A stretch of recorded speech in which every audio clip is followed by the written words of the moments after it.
Bien, seguimos en vivo en una mañana nublada en la ciudad de Río Cuarto. Iniciamos el fin de semana con la noticia que se acaba de conocer sobre que el presidente no va a ser candidato por el Frente de Todos, aunque sí confirman desde la Casa Rosada que va a estar en el armado electoral.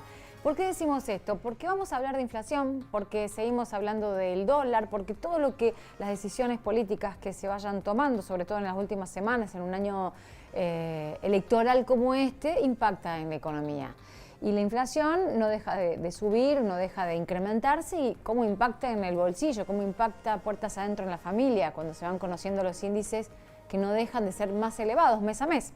Vamos a hablar hoy con la licenciada Natalia Ariño, que es economista de FADA, que nos va a ayudar a entender un poquito lo que está pasando y cómo repercute puertas adentro de la casa, de la cotidianeidad. Natalia, Paula te saluda. Buen día, ¿cómo estás? Hola, muy buen día, Paola. Muy bien, ¿ustedes?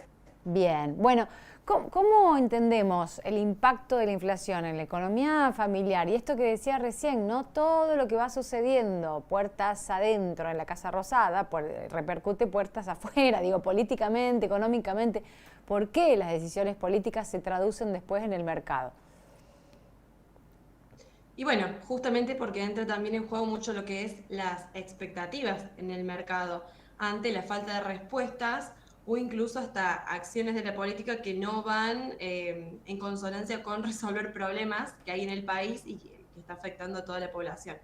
Bien decías, bueno, la semana pasada se conoció el dato de inflación, que ya todos creo que lo hemos escuchado, es 7,7% para el mes de marzo, que si bien se esperaba una inflación alta, la verdad que nos sorprendió a todos, llegando al 7,7 y alcanzando un 104% interanual. Es decir, que bueno, ya las proyecciones se han ajustado, las expectativas de inflación de este año están muy lejos de que bajen, si no hay ningún parámetro para poder pensar que la inflación va a bajar, sino que se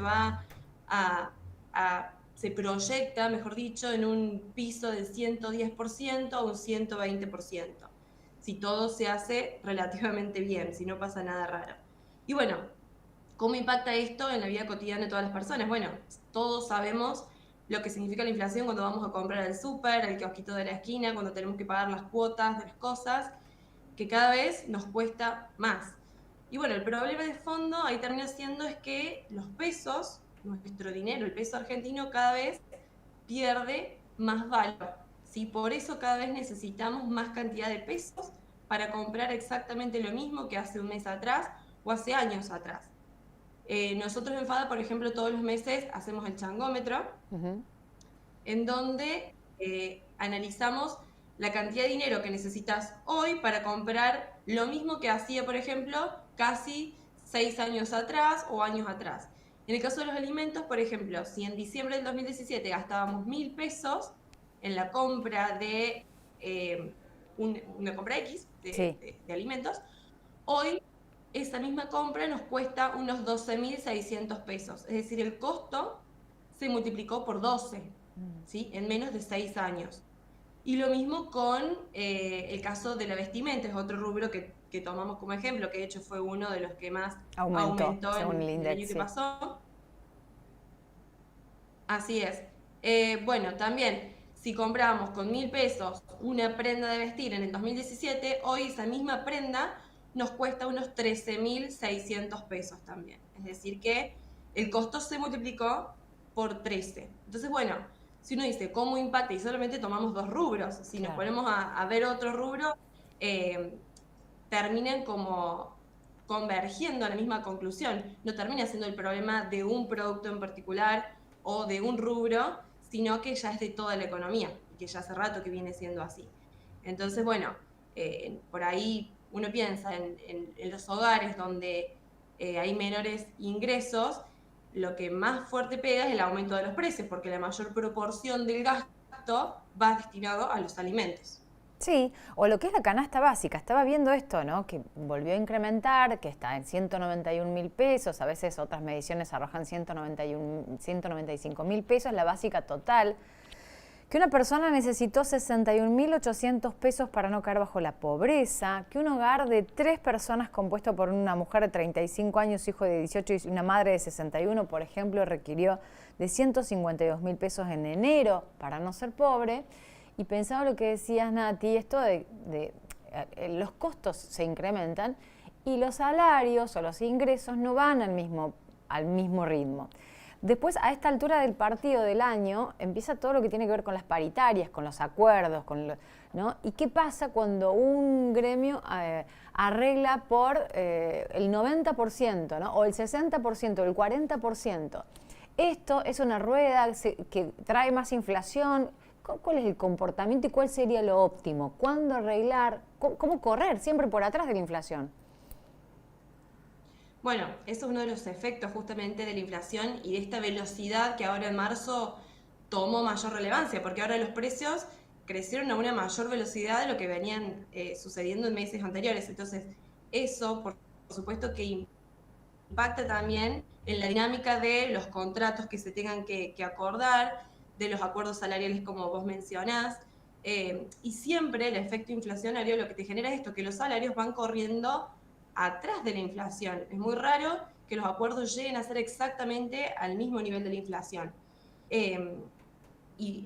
La siguiente consecuencia de esto es la pérdida del poder de compra, del poder adquisitivo, que también si medimos los últimos 5 años, en promedio los trabajadores argentinos perdimos un 23% de poder de compra, ¿sí? Podemos comprar un 23% menos con lo que ganamos. Entonces, bueno, esto siempre, por supuesto, que quienes tienen que negociar paritarias se van fijando cuáles son las proyecciones de inflación y bueno, tratan de ir cerrando lo más cercano. El óptimo sería poder llegar al nivel de inflación. En realidad el óptimo sería que no tuviésemos inflación, Claro. empezando por ahí. Pero bueno, en el mejor de los casos poder acercarnos, pero bueno, también entra en juego un montón de actores que se trata de llevar a una negociación. Ahora me decís, ¿cuál es el equilibrio? Y bueno, depende de la negociación, lamentablemente. Y si esto termina siendo una espiral, porque se aumentan los costos, aumentan los salarios, pero a su vez los salarios tampoco equiparan el nivel de la inflación y bueno, es un círculo bastante negativo.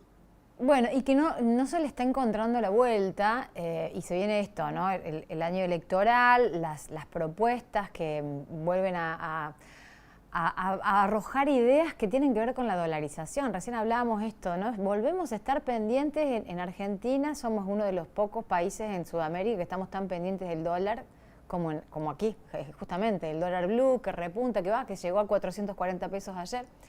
Sin embargo, hay, por ejemplo, candidatos que plantean la dolarización, no perder lo que es el sentido de la moneda nacional. ¿Qué idea te refiere eso como economista?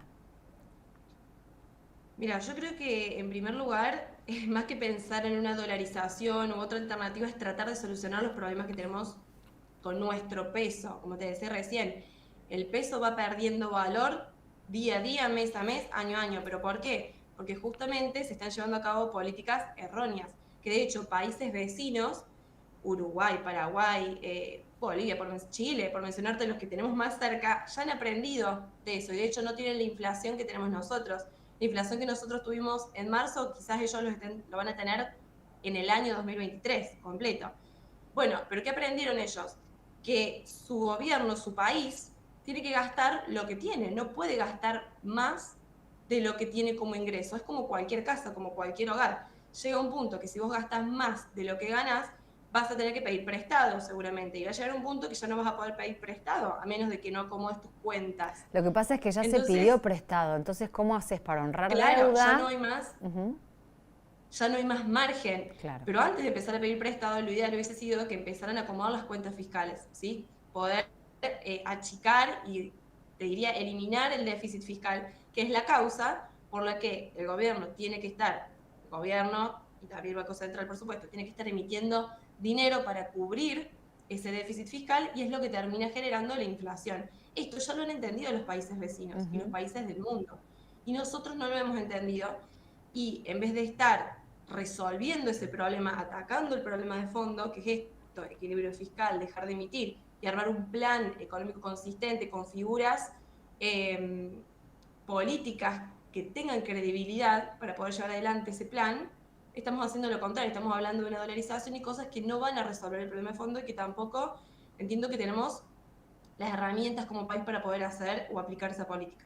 ¿Cómo ves políticamente? ¿Hay figuras que representen y que entiendan esto que estás planteando vos tan claramente, que hay formas de suspender, frenar, bajar la inflación, esto que hicieron países vecinos, por ejemplo? ¿Hay figuras que encarnen un proyecto económico que nos ayude a frenar con esta debacle? El tema que sí, el tema es quién esté dispuesto a llevarlo adelante. No sé si me escuchan. Sí, entrecortó un poquito, pero ahora perdón. Sí, pensé que se había cortado. Bien. El tema es el costo político. Ahí se cortó. Bueno, claro. Estamos hablando con Natalia, la licenciada Natalia Ariño, economista de FADA, justo en una parte muy importante que quería que refiera, ¿no? Como economista. ¿Quién está dispuesto a afrontar el costo político de darle fin a la inflación, que es una situación muy complicada, que arrastramos de hace años en la Argentina, que nadie puede ponerle el cascabel al gato, como dicen en algún momento? No es algo sencillo, sin duda. Hay mucho costo político por afrontar y de eso estaba justo empezando a hablar Natalia cuando se cortó la comunicación, que estamos tratando de restablecer. Apenas esté el ok, ahí está. Bueno, justo cuando empezabas a desarrollar, Nati, se cortó ahí el audio, ahora te escuchamos. Bien, bueno, no recuerdo bien en qué parte quedé, pero lo que decía es que ¿Quién va a de pagar saber el todos costo saben, político de realmente hacerse claro, cargo de un plan económico contra la inflación? claro, bueno, todos saben dónde está el problema. El tema es quién quiere hacerse cargo del costo político. Claramente el gobierno actual no, porque ya terminan las ya termina el año presidencial, digamos, su gestión. Entonces no creo que le vean sentido de asumir ese costo político y no ver los resultados en su propio gobierno. Sí, probablemente le dejen esta bomba de tiempo al próximo gobierno, al que entre, para que tome la decisión y que no le va a quedar otra, porque ahí ya van a ser 4 años por delante, que no se va a poder seguir sosteniendo esta bomba de tiempo así tal cual está.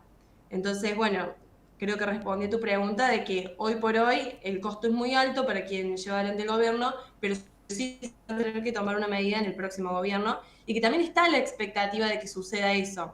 De hecho, también está la expectativa de que haya una convergencia en el tipo de cambio, ¿sí? que haya un solo dólar en el país y que esté asociado también a un nuevo gobierno, sea el que venga, porque de nuevo, ya hay tantos desequilibrios que esto ya no es más sostenible. Gracias, Natalia, por el contacto con Punta la M. Bueno, muchas gracias a ustedes y un saludo a toda la audiencia.